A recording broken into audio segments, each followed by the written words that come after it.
Six of Crows, the opening act to the second book series in the Grishaverse.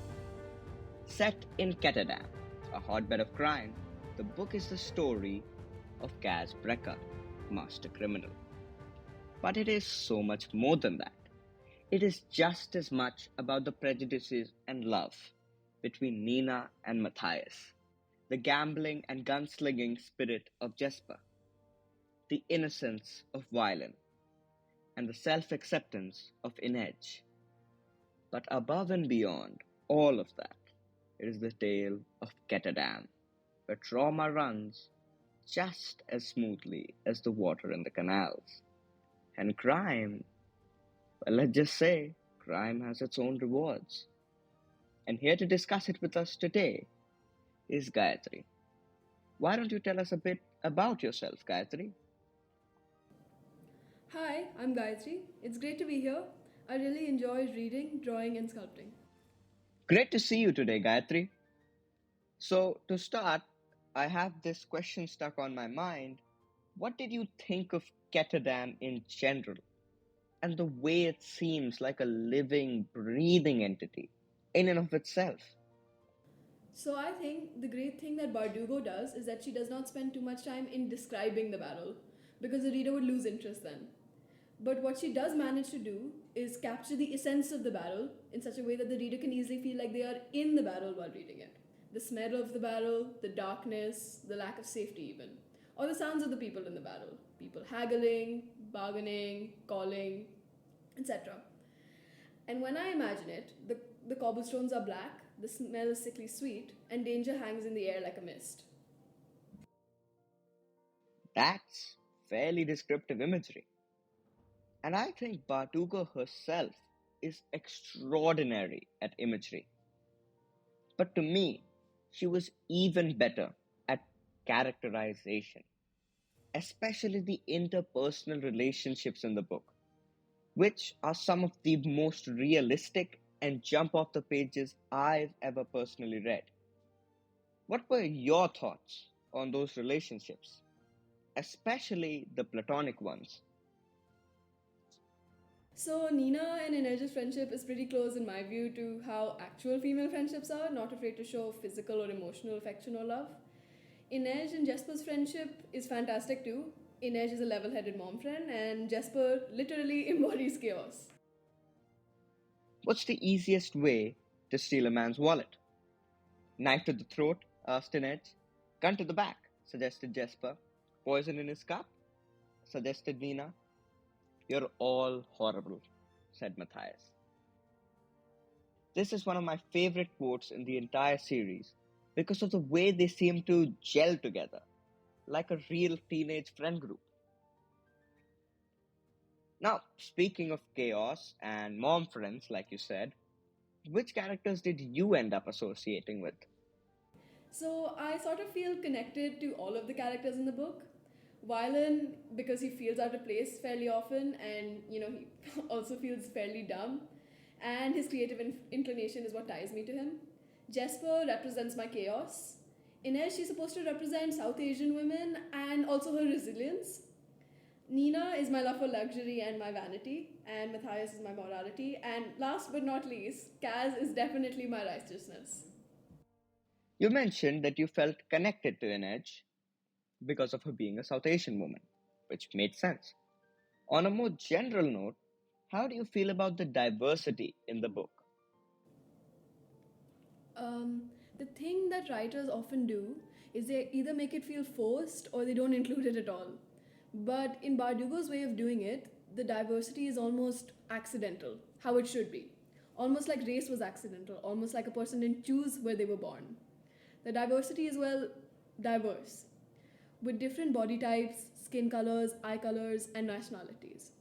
And yet it is not noticeable, never shoved in your face, only focused on when you truly want to focus on it.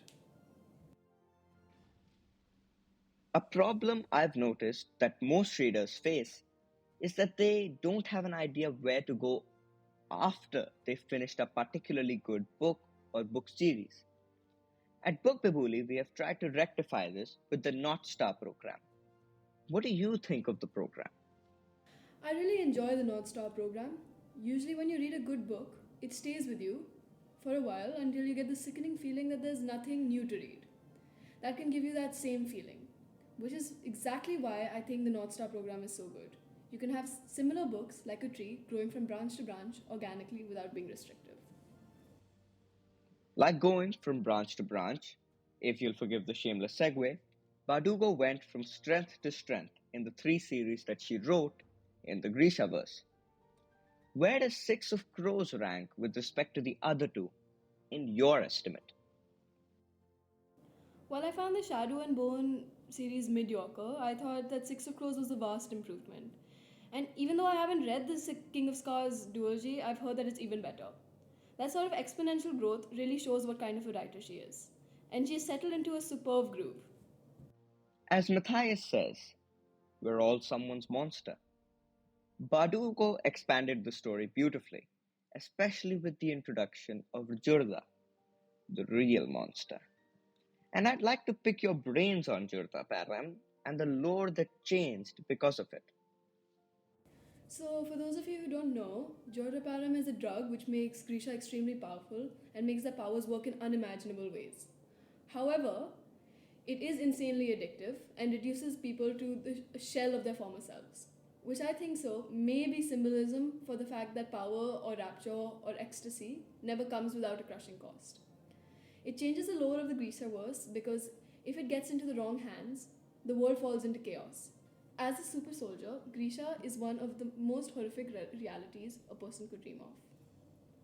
But what I find funny is the people tasked with preventing chaos are a bunch of teenagers, and the ones who are trying to weaponize it are adults. What aspect of the book did you find unique as compared to the other hundreds of YA series going about at the moment? I think something that differentiates a good young adult novel from one that is okay is that the writer doesn't try to cover up a flimsy plot or characterization by giving the book something that will be well liked by most. Like a cheesy, unnecessary, but attractive love interest, uncancelable characters, or pop cultural references. In Six of Crows, the characters are not two dimensional and seem like people who could actually exist. The plot forms naturally around these characters, and the situations twist and turn based on their actions, which is how it should be, which is also what makes it more realistic. And a thing that I feel fantasy novels do too often is that they alter the personality of the character forcibly, and it just feels uncomfortable and unrealistic. Bardugo does not. But what she has done is create a world so close to ours it feels realistic, while adding just the right amount of magic. Thank you for being with us today, Gayatri. It's been a pleasure, and I'm sure we'll have another episode with you out soon. No mourners, no funerals. Six of Crows.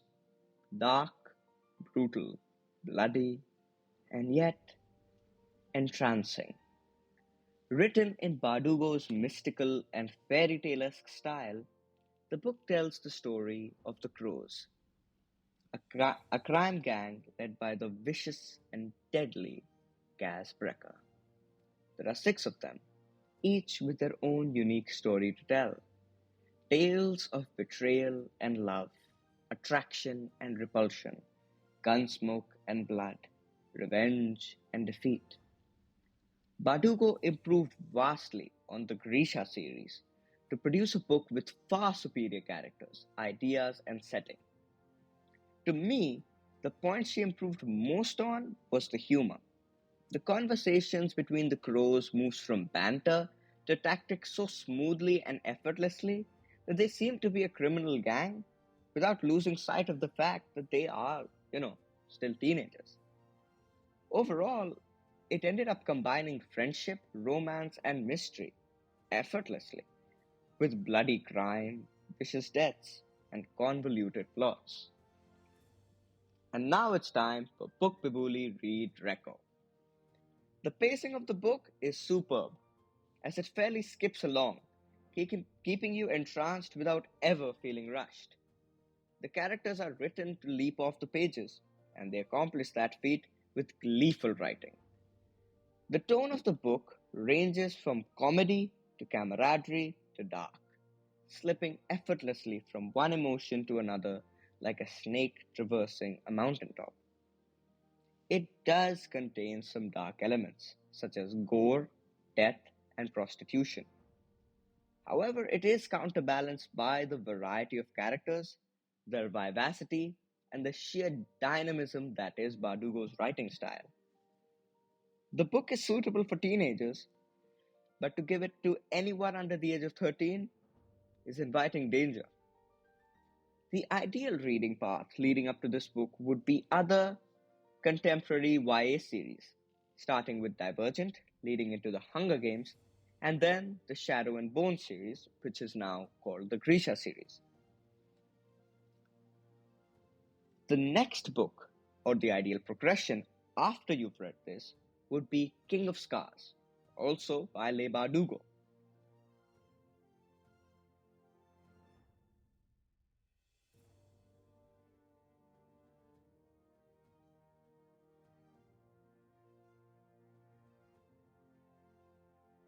At the end of the day, Six of Crows is not just viscerally dark, it is also beautifully constructed and paced, and written with the flair of a woman who knows what it is like to have more than one groundbreaking YA series under her belt. So until next time, better read, read better.